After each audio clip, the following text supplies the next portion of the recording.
Vous écoutez un podcast de EJR Radio, la radio pour tous.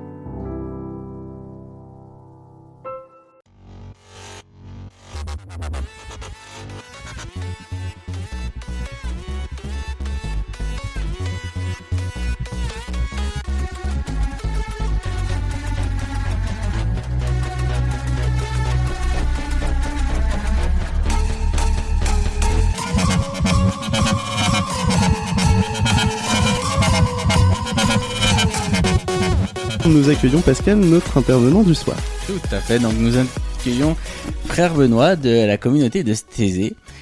Bonjour Benoît, alors je t'appelle frère Benoît, comment... On peut, comme vous préférez, on peut s'appeler Benoît, c'est bien. Bon, ben alors, bonjour Benoît, merci d'avoir accepté notre invitation à EJR Radio. Et on va commencer tout de suite. Alors on a une habitude des fois que nos invités trouvent un peu difficile, mais on demande toujours à notre invité de se présenter lui-même. Donc est-ce que déjà pour nos auditeurs vous pouvez vous présenter, qu'ils puissent un peu déjà commencer à vous connaître avant qu'on entre dans nos discussions? Oui, que dire, d'abord bien merci de votre invitation à partager ces réflexions. Je suis heureux de saluer à travers vous pas mal d'amis qui suivent l'Instant Communion et puis votre émission régulière. Je suis donc Benoît, frère de la communauté de Thésée depuis 15 ans cette année. Et voilà, j'ai étudié l'histoire à Paris et puis au cours de mon cheminement, quand j'étais plus jeune, j'ai entendu un appel d'ordre vocationnel à suivre Jésus de manière plus radicale peut-être. Voilà, donc on essaye de cheminer en frères les uns avec les autres, et puis aussi avec une responsabilité pastorale d'accueillir quand nous le pouvons. Voilà, mais on y reviendra, j'imagine. Oui, je pense qu'on va y revenir. Du coup, voilà, vous êtes dans la communauté Thésée. Alors nous, ce qui nous intéresse ce soir, c'est un peu de découvrir cette communauté, de faire découvrir à nos auditeurs la communauté pour voir. Alors, est-ce que vous pouvez nous présenter Thésée? Qu'est-ce que c'est, un peu son histoire? Comment, un peu l'histoire Thésée, comment elle a été créée? Qu'est-ce que c'est Thésée en fait? Thésée, donc, c'est le nom d'un petit village de Bourgogne, entre Châlons et Mâcon, dans lequel celui qui a commencé la vie communautaire, frère Roger, est arrivé en août 1940. Donc lui, il était suisse d'origine, et à 25 ans, alors que le conflit mondial commençait, il a décidé de quitter son pays natal. Il était lui-même étudiant en théologie protestante à Genève. Il a fait aussi une année à Strasbourg. Et il avait, au cours de sa jeunesse, mûri cette idée d'une vie communautaire, d'une vie fraternelle. Ça a cheminé en lui. Et puis, il a trouvé cette possibilité de commencer. Alors, au début, c'était très précaire, très simple, mais petit à petit, des frères sont venus. Et aujourd'hui, donc, nous sommes une communauté internationale et œcuménique. On a une centaine de frères en tout, avec des petites fraternités ailleurs dans le monde, et puis une présence plus grande ici dans ce village de Thésée. Alors justement, qu'est-ce qui se vit à Thésée? Alors donc à Thésée, d'abord, il y a une communauté au sein de ce petit village. Donc on est environ 70 frères à demeurer, à habiter ici. Donc bon, une communauté, c'est comme une grande famille. On partage la vie commune, on prie ensemble, on travaille pour gagner notre vie. Et puis, il y a une deuxième dimension, c'est cette dimension pastorale, donc d'accueillir ceux qui viennent. Et c'est vrai que cette dimension-là a pris au fil des années une dimension de plus en plus, une importance de plus en plus grande, parce que déjà, il y a un demi-siècle, des milliers de jeunes commençaient à venir à Thésée. Donc aujourd'hui, en dehors du virus et du confinement, mais on continue à accueillir plusieurs dizaines de milliers de jeunes qui viennent le plus souvent du dimanche au dimanche, donc pour une semaine de rencontres internationales, et qui participent bien sûr à la fois à la prière commune, mais aussi à l'enseignement biblique, au partage biblique en petits groupes. et puis aux tâches pratiques. Donc justement, vous lisiez, il y a des jeunes qui viennent. C'est la vocation de Thésée d'accueillir des jeunes. Pourquoi il y a des jeunes? Est-ce que c'est les jeunes, c'est venu comme ça, ou est-ce que c'était déjà dans la volonté de Thésée? Eh bien, en fait, je crois que c'est plutôt venu comme ça. C'est-à-dire, c'était pas l'idée initiale de frère Roger. Je crois, on y reviendra, mais il était beaucoup plus sensibilisé à l'importance de la recherche de l'unité parmi les chrétiens que appelé à exercer une pastorale auprès des jeunes. À vrai dire, je crois que c'est vraiment venu un peu par surprise, mais il y a plusieurs décennies. Donc déjà dans les années, à la fin des années 50, déjà l'église du village était devenue trop petite à certains moments de l'année. Mais les frères ont accepté en quelque sorte ce déplacement ou ce dépassement. Ils ont compris que leur vocation comme communauté, c'était aussi d'accueillir. Et d'ailleurs, ça fait partie de la tradition d'hospitalité dans les monastères. Donc ça n'était pas tout à fait, disons, original. Mais évidemment, ça a pris au fil des décennies une dimension prépondérante, puisque vous imaginez bien que pour une petite communauté comme la nôtre, accueillir des dizaines de milliers de visiteurs chaque année, ça pose d'énormes défis. Ouais, au niveau logistique, au niveau organisation, c'est... Et absolument. C'est quoi la tranche d'âge de jeunes que vous accueillez? Parce qu'on entend dans beaucoup de milieux, on va parler aussi d'où viennent ces jeunes, mais déjà la tranche d'âge. Alors, la grande majorité des personnes qui viennent à Thésée ont entre 15 et 30 ans. Les plus jeunes, donc les 15-18 ans, viennent avec des groupes organisés. Donc, il y a des églises, il y a pas mal de pasteurs français, mais d'autres pays aussi, qui viennent avec des groupes de jeunes à Thésée. Et puis ensuite, les 18-30 ans, là, il y a vraiment des situations différentes. Il y a parfois des jeunes qui viennent individuellement, d'autres qui viennent avec des groupes d'amis. Voilà. Et puis, il y a aussi des familles en été qui viennent avec les enfants. Et tout au long de l'année aussi des adultes de plus de 30 ans qui viennent avec un programme adapté pour eux. Donc c'est vraiment toutes les tranches d'âge, même si notre attention se porte plus particulièrement sur la tranche d'âge des 15-30 ans. Je vais revenir sur ce que vous avez dit tout à l'heure. C'était sur le but premier de la communauté de Thésée. Pour Frère Roger, c'était créer de l'unité entre tout le monde, si j'ai bien compris. Justement, quelle est l'importance de l'œcuménisme là-dedans, dans la communauté? Vous en avez déjà parlé tout à l'heure. Et justement, deuxième question, c'est est-ce que grâce à cet accueil de jeunes qui n'était pourtant pas prévu au départ, ça a permis cette unité et ça permet cet œcuménisme? Alors, vous avez deux très bonnes questions, car en effet, donc, pour Frère Roger et pour les premiers frères, il y avait vraiment dès l'origine, donc ils étaient tous protestants dans les 30 premières années, mais de différentes églises déjà, dès le départ, dès les premières années. Au départ, ils étaient français et suisses, enfin plus exactement suisses et français, mais très rapidement, il y a aussi quelques frères d'Allemagne, des Pays-Bas qui ont rejoint la communauté. Et ensuite, c'est 30 ans après le début après l'arrivée de Frère Roger à Thésée, un frère catholique a rejoint la communauté, et aujourd'hui on est à peu près moitié-moitié, donc de différentes églises protestantes et catholiques. Et alors cette question du lien entre l'accueil des jeunes et l'œcuménisme, elle me semble excellente parce que on peut penser que dans les années 60, les frères étaient très, très engagés dans le dialogue théologique, dans le travail œcuménique, disons, institutionnel, et c'était bien sûr très important. Mais aujourd'hui, en fait, notre manière de vivre l'œcuménisme s'est un petit peu transformée. Il y a toujours des frères qui suivent ces dialogues de près, qui participent à des colloques, etc. Mais en même temps, dans l'accueil des jeunes, en fait, très concrètement, on fait aussi un travail d'unité. Et très souvent, des jeunes découvrent à Thésée la diversité des églises, par exemple. Il y a des jeunes catholiques, orthodoxes, protestants, qui, pour la première fois dans leur parcours, entrent en dialogue et partagent avec des jeunes qui viennent d'autres confessions chrétiennes. Donc, très concrètement, leur horizon s'élargit grâce à ces rencontres qui ont lieu ici. Et c'est vrai qu'on entend souvent, nous, dans notre activité, vivons des choses dans l'œcuménisme, et c'est vrai que souvent on nous dit On devrait faire quelque chose à Thésée ensemble. Par exemple, quand on était sur Vienne, on faisait des rencontres œcuméniques, l'église protestante avec l'aumônerie catholique. Et ben, les jeunes de l'église catholique me disaient, ce serait bien qu'on aille à Thésée ensemble. Voilà. Thésée était vraiment un lien Œcuménique fort, œcuménique, voilà. Et c'est naturel, quoi, chez les jeunes de dire, à Thésée, on va rencontrer les autres. C'est ça que je trouve ça intéressant. Oui, bah, ça me réjouit d'entendre ça. C'est vraiment ce que nous essayons de vivre, en effet. Il y a des groupes, il y a des groupes qui viennent avec des chrétiens de différentes églises.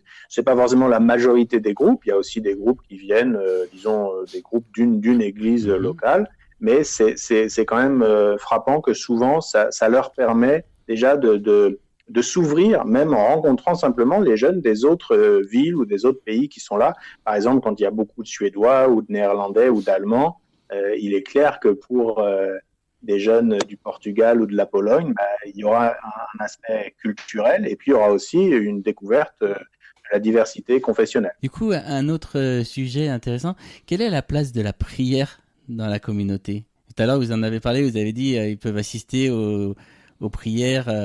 Donc, quelle est la place vraiment de la prière dans la communauté? Alors ça, c'est une des choses vraiment qui n'ont pas beaucoup changé, c'est que depuis le début, je crois, pour les frères, il est essentiel de prier ensemble. En revanche, ce mode de prière a beaucoup évolué parce que pendant les premières décennies, les frères parlaient tous français, ils étaient tous francophones d'origine, et donc le mode de prière, disons, était différent de celui qu'on connaît actuellement, avec des chants méditatifs, répétitifs, avec des cantiques aussi qui viennent là de différentes traditions liturgiques.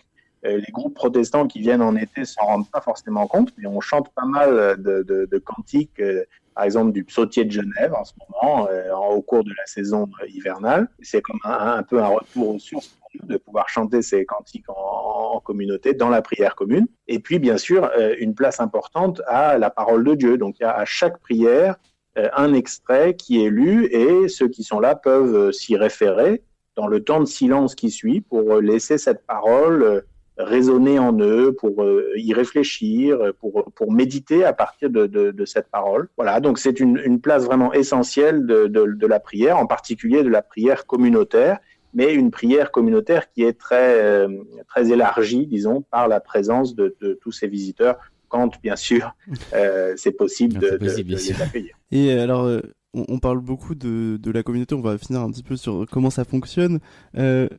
Si vous pourriez définir un petit peu comment se déroule une journée type peut-être à Thésée pour les auditeurs qui auraient peut-être envie de venir. Comment ça se déroule? Qu'est-ce qui s'y passe concrètement? Alors oui, en effet, donc le premier moment où on se retrouve tous ensemble, c'est la prière du matin à 8h15. Donc l'heure du lever est flexible, il y en a qui se lèvent beaucoup plus tôt que d'autres. Bon, en tout cas, on est tous attendus à 8h15 pour la première prière. Ensuite, on a le petit déjeuner pour ceux qui l'ont pas pris avant. Et puis, à 10h, les jeunes se retrouvent dans les groupes bibliques. Donc, ils ont un temps pour lire le texte du jour et ensuite se retrouver en petits groupes de partage. Et puis, nous, de notre côté, soit évidemment, on est engagé dans ces introductions bibliques, ou bien sinon, on travaille dans les ateliers pour gagner notre vie. Et ensuite, à 12h15, il y a la prière du midi, le repas. L'après-midi, il y a souvent soit des groupes de partage, soit aussi des tâches pratiques. C'est important que les jeunes qui viennent à Thésée, comme les frères et les volontaires, au fond, apportent leur contribution à ce qui doit être fait. Donc finalement, c'est un enrichissement pour chacun de travailler sous la responsabilité des volontaires. Et puis en fin d'après-midi, il y a des ateliers de réflexion thématique. Donc là, les jeunes peuvent choisir s'il y a un thème qui les intéresse. En ce moment, les volontaires ont toute une réflexion à Thésée, par exemple, sur l'écologie et la foi. Donc, ils animent chaque semaine un atelier, bon, sauf bien sûr en ce moment, puisqu'il n'y a pas de visiteurs. Et puis ensuite, la journée se termine avec le repas du soir et la prière du soir à 20h30. Et puis après, des jeunes continuent de rester dans l'église pour chanter et pour être aussi écoutés. Il y a des frères qui se tiennent là, aussi des prêtres et des pasteurs qui sont disponibles pour écouter personnellement les jeunes qui le désirent, et puis d'autres qui préfèrent plutôt faire la fête. Donc il y a un lieu pour se retrouver et chanter ensemble. Voilà, c'est à peu près une journée type. Alors ma journée, à moi personnellement, elle est un peu différente parce que par exemple, j'ai pas besoin d'aller faire la fête dans ce lieu dédié. D'ailleurs, on n'est pas trop attendu là, puisqu'on a nos propres espaces de vie commune, mais c'est à peu près ça les grands moments de la journée. Qu'est-ce que vous avez mis en place pour garder le lien avec ces jeunes? J'ai vu des choses moi passer sur les réseaux sociaux, mais justement dites-nous un peu qu'est-ce qui a été fait, qu'est-ce que vous faites, qu'est-ce que vous partagez? Oui, alors ça c'est une très bonne question parce que juste avant en fait le premier confinement du printemps en France, il y avait déjà des lieux en Italie où les gens étaient confinés, ne pouvaient pas sortir et on recevait des messages déjà fin février, début mars, de personnes qui disaient on aurait dû venir à Thésée au mois de mars ou à Pâques, on ne pourra pas venir, est-ce que vous pouvez diffuser les prières? Et au début, on ne savait pas trop comment faire, on le faisait parfois pour des circonstances exceptionnelles, mais du coup, au moment où les autorités françaises ont annoncé le confinement en France, on était prêts, donc on a pu, le soir même de l'annonce, démarrer la diffusion de la prière depuis une petite maison qui est à côté de l'église, et on continue. Alors, entre les deux périodes de confinement, on a simplement diffusé l'audio, et puis la prière du samedi soir avec le stream vidéo sur les réseaux sociaux. Mais donc, depuis le nouveau confinement en France et dans d'autres pays aussi, on a repris cette possibilité de suivre la prière en ligne. Donc, c'est sur la chaîne YouTube de Thésée, aussi sur le site de Thésée.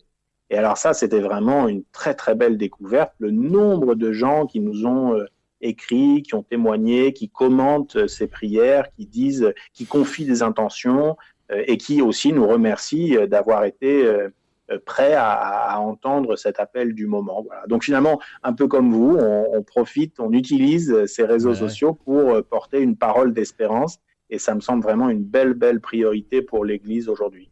C'est ça, le confinement nous montre qu'on a besoin de prendre soin de tous, même dans les situations les plus difficiles. Et ça montre surtout que c'est un besoin et que les gens ont ce besoin-là aussi de garder ce lien toujours, même s'il n'est pas, il n'est plus physique, il est toujours là. Et ça prouve encore une fois l'aspect communautaire en fait justement de toutes les églises. Absolument, absolument.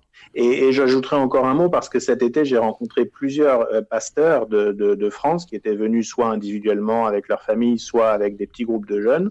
Et plusieurs m'ont dit, par exemple en région parisienne, j'en ai rencontré plusieurs qui m'ont dit combien ça avait été important pendant ce confinement de faire église autrement, c'est-à-dire de manifester ce lien communautaire, ce lien, disons, fraternel, d'une autre manière, sans pouvoir se réunir le dimanche.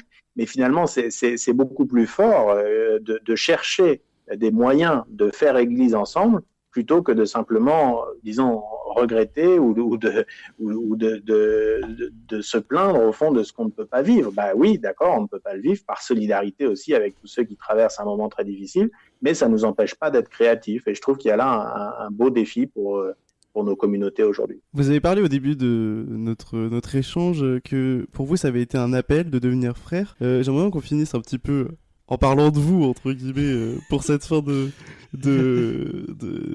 d'échange. Comment vous êtes arrivé dans la communauté de Thésée en fait? Comment est-ce qu'on en arrive là où vous en êtes aujourd'hui? Donc j'ai peu parlé de ça, mais les frères organisent aussi chaque année une grande rencontre européenne. Mais si je dis ça, c'est que justement c'est comme ça moi que j'ai rencontré la communauté il y a 17 ans, puisqu'il y avait une grande rencontre européenne dans ma ville de Paris, dont je suis originaire. Et c'est comme ça que j'ai, pour la première fois, rencontré la communauté. Et donc, par la suite, dans mon parcours, il y a eu des séjours à Thésée, il y a eu un temps de volontariat qui m'a beaucoup marqué et qui m'a permis d'approfondir cette question. Mais au fond, quel est le sens de ma vie ? Comment être chrétien, non pas seulement le dimanche matin en allant à l'église ou en participant à mon groupe de jeunes, mais aussi par tous les aspects de ma vie, quoi. Et c'est finalement à Thésée que j'ai trouvé cette unité intérieure qui m'a permis de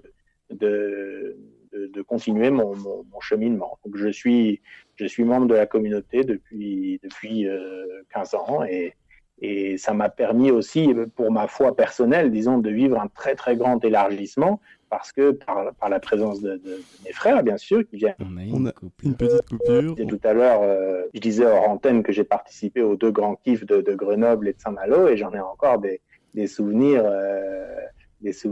plein le cœur parce que c'était vraiment de très, très belles occasions de rencontres. Voilà, donc notre vie de frères, elle est bien sûr d'abord communautaire, mais elle a aussi une forte dimension d'ouverture sur le monde. Et ça, personnellement, c'est ces deux dimensions que je retiendrai aujourd'hui. Eh ben, merci. Je vais poser une question bête, de jeune bête que je suis. Dans l'image... Mais non, Jonas, mais non. dans l'image qu'on a, enfin je sais pas, c'est une image qu'on peut avoir. Souvent on se dit, les frères dans les communautés, ils sont entre guillemets enfermés dans la communauté, ils peuvent pas sortir, ils peuvent pas aller voir, je sais pas moi, votre famille, etc. Comment ça se passe? Non, on est quand même, bien sûr, la priorité, c'est notre vie fraternelle à Thésée, et je peux pas tous les 2 mois dire à mes frères, ciao la compagnie, je vais visiter ma famille ou voir mes amis. C'est vrai que ça, c'est pas possible. En revanche, en tant que frère, on a aussi une sorte de responsabilité vis-à-vis de nos familles, et c'est important qu'on continue à l'exercer. Je veux dire, concrètement, j'essaye de rester en relation. On visite nos familles nous rendent visite, donc il y a vraiment des liens qui se maintiennent. Et puis aussi, dans le monde, on voyage. Par exemple, moi, j'ai été amené plusieurs fois à partir dans l'Est de l'Europe, en Ukraine, en Biélorussie, en Russie. Je garde des liens très, très forts avec des chrétiens de différentes églises dans ces pays.